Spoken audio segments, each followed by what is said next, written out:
నమస్తే, welcome to KK news. నేను శ్రీదేవి. సార్వత్రిక ఎన్నికలకు సంబంధించి పోలింగ్ ప్రక్రియ ముగిసింది. జూన్ 4న ఫలితాలు ప్రకటించనున్నారు.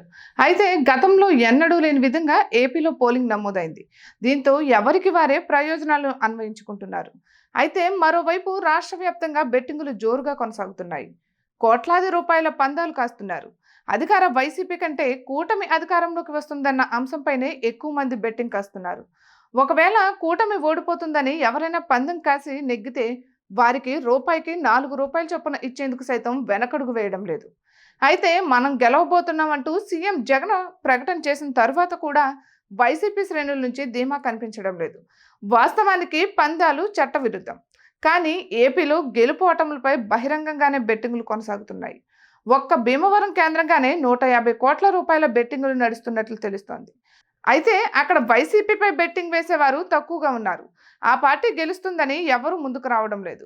రాష్ట్ర వ్యాప్తంగా ప్రముఖులు పోటీ చేస్తున్న నియోజకవర్గాలపై ఎక్కువగా బెట్టింగ్ కొనసాగుతోంది. చంద్రబాబు, జగన్, లోకేష్, పవన్, బాలకృష్ణ, రఘురామకృష్ణంరాజు, షర్మిల, కొడాలి నాని, వల్లభనేని వంశీ వంటి వారి నియోజకవర్గాల విషయంలో ఏ పార్టీ గెలుస్తుంది, ఏ పార్టీ ఎంత మెజార్టీ వస్తుంది అన్న దానిపై బెట్టింగులు కొనసాగుతున్నాయి. అయితే ఏపీలో కూటమికి అనుకూల పవనాలు ఉండడంతో ఎక్కువగా వైసీపీకి వ్యతిరేకంగా బెట్టింగులు కొనసాగుతుండడం విశేషం. అయితే ఈ బెట్టింగ్ల తీరు ఎప్పటికప్పుడు మార్పు వస్తుంది. వాస్తవానికి ఎన్నికల నోటిఫికేషన్కు ముందు ఒకలా, నోటిఫికేషన్ వచ్చిన తర్వాత మరోలా, ప్రచార పర్వం ప్రారంభమైన తర్వాత ఇంకోలా, పోలింగ్ తర్వాత మరోలా బెట్టింగ్ పర్వం కొనసాగుతుండడం విశేషం. ఫిబ్రవరి మొదట్లో వైసీపీకి 60 సీట్లు వస్తాయంటూ పందాలు మొదలయ్యాయి. కానీ ప్రచారం ముగిసే సమయానికి ఆ సంఖ్య 75కు చేరింది. పోలింగ్ తర్వాత 70కి మించి సీట్లు రావని ఎక్కువ మంది బెట్టింగ్ కడుతున్నారు.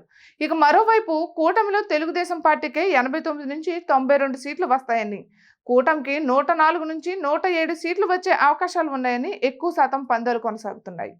గెలుస్తున్నామని జగన్ ప్రకటన తర్వాత కూడా వైసీపీ నుంచి ఆ స్థాయిలో పందాలకు ఎవరు ముందుకు రావడం లేదు.